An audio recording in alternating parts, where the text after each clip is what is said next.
মানে মিথস্ক্রিয়া হবে আমার মনে হয়।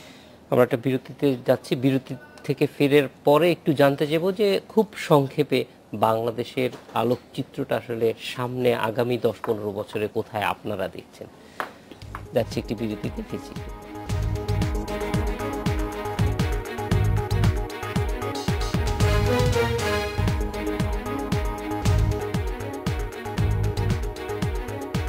বিরতির পর ফিরে এলাম আজকের বাংলাদেশে। তাসলিমা, আপনার কাছে আবার আসতে চাই যে ছবির রাজনীতিতে ব্যবহার নিয়ে আপনারা অবশ্যই এটা একটা মাধ্যম হিসেবে দেখছেন, তো এটা কতটুকু ইফেক্টিভলি ব্যবহার করা সম্ভব হচ্ছে?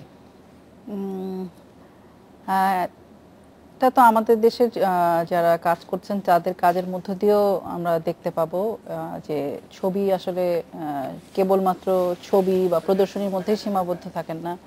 আমাদের বন্ধু মনে মসিফ একসময় পাট নিয়ে কাজ করেছিলেন, এখন উনি ঢাকা নিয়ে কাজ করছেন। পাট শিল্প কিভাবে বাংলাদেশ থেকে হারিয়ে গেল সেই কথাগুলো কিন্তু তিনি তার ছবির মধ্য দিয়ে বলেছেন। তো আমার কাছে যেটা মনে হয় যে ছবির মধ্য দিয়ে আমরা আমাদের মানে এখনকার সময় যেটা হয় যে আমরা অনেক বেশি প্রভাবিত হয়ে আমাদের চারপাশ দিয়ে, মিডিয়া দিয়ে বা জগতের নানান কিছু যা আমাদেরকে নিয়ন্ত্রণ করছে প্রতি মুহূর্তে, অনেক সময় আমরা মনে করি যে ছবি তুলে হয়তো আমি পুরস্কার পাবো, ছবি তুলে আমি একটা বিষয় নিয়ে কাজ করবো যে বিষয়ের সাথে আমার সম্পর্ক নেই। আমার মনে হয় যে আমাদের ছবি তোলার সাথে সাথে প্রত্যেক আলোকচিত্রীরই আমি কেন এই কাজটা করছি সেটার সাথে আমার চারপাশের আমার সমাজের কি সম্পর্ক আছে সেই বিষয়গুলো আমাদের নজরে রাখা দরকার। এবং এই ছবির মধ্য দিয়েই আমাদের সমাজটাকে আমরা কিভাবে বদলাতেও পারি সেই প্রসঙ্গটাও আমার মনে হয় যে আমাদের কাজের মধ্য দিয়ে আরো শক্তি দিয়ে নিয়ে আসা জরুরি।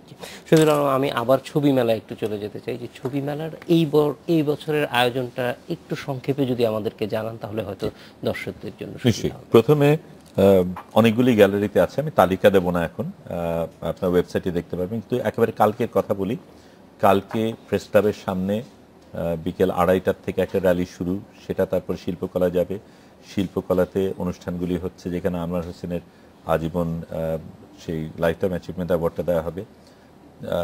পরের দিন আনোয়ার হোসেনের প্রদর্শনীটা আলিয়াস মসজিদে হচ্ছে, লারি টাওয়েলের লেকচারটা হচ্ছে, এবং প্রতিদিন কিন্তু গতে ইনস্টিটিউটে সন্ধ্যায় মজার মজার আলোচনা আছে, বক্তৃতা আছে, আর্টিস্ট টক আছে, অন্যান্য জিনিসগুলি রয়েছে। তারপরে আমাদের এই প্রত্যেকটা গ্যালারিতেই কিন্তু কোনো একটা দিন, এটা ওয়েবে দেখতে পারবেন, আমি এখন ওইভাবে বলছি না, কোনো না কোনো শিল্পী তার কাজ সম্বন্ধে বলছেন এবং কিউরেটররাও সেখানে সেটা নিয়ে আলাপ করছেন। এটা একটা অসাধারণ সুযোগ এবং সত্যিকার অর্থে যারা আলোকচিত্র প্রেমিক তাদের এই সুযোগটা মিস করার কোনো মানেই হয় না, চলে যাওয়া উচিত। আর তার বাইরে যেই জিনিসটা হবে যে আমরা সবগুলি অনুষ্ঠানে আমরা লাইভ স্ট্রিম করব, কাজে যারা ঢাকায় নেই, ঢাকার বাইরেও তারা কিন্তু এই সান্ধ্য অনুষ্ঠানগুলি ইন্টারনেটে পুরোটা দেখতে পাবে। এই সুযোগটা সত্যি একেবারে নিংড়ে বের করে নেওয়া উচিত।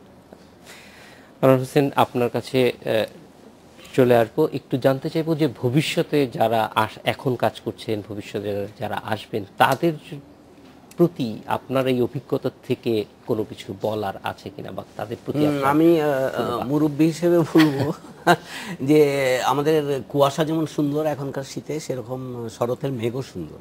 তো এতে সরকার এবং আলোকচিত্রী জনগণ তো আছে, উভয় পক্ষেরই দায়িত্ব আছে। সরকারের দায়িত্ব যেটা, বাংলাদেশের সেক্রেটারি কাউকে যদি পিয়ন হতে হয় তাকে তো এনভেলপটা পড়তে হবে, এটা কার প্রতি। তো তাদেরকে ন্যূনতম পড়ালেখা না থাকলে পিয়নের চাকরি পাবে না। অথচ এফডিসির মতো জায়গায় আমি দেখেছি যে কোটি টাকার মেশিন, ইহা জাতীয় সম্পত্তির দাম এত কোটি টাকা, ওখানে যে লোকটি চাকরি করছে সে ক্লাস 5 পাস। এটাতে কোনো আইন নেই।